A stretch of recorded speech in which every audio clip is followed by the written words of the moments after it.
হ্যাঁ, ভালো করে নিয়ে আনি দে। দেখিস না কত ঘাস হয়েছে জমিতে। ঠিক আছে কর্তা।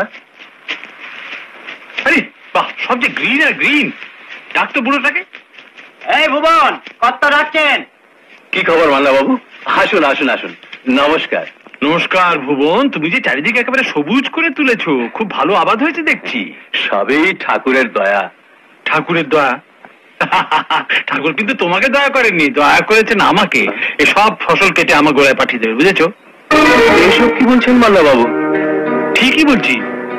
তুমি দেনার টাকাও দিলে না, সুদও দাওনি, সুতরাং আইন মোতাবেক এই ক্ষেত এখন আমার।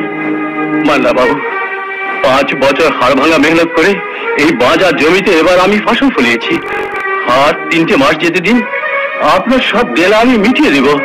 এই কটা দিন আমাকে দয়া করুন মান্না বাবু। এটা আমাকে শাসিয়ে যায় আর বাপ বলে দয়া করো। কেন, ওরা কিছু করেছে বুঝি? আমি ওর হয়ে মাপ চাইছি। ঠিক আছে, কিন্তু পিঁপড়ে পাখা গজায় মরবার আগে এই কথাটা ছেলেকে বুঝিয়ে দিও। বুঝিয়ে দিয়ে।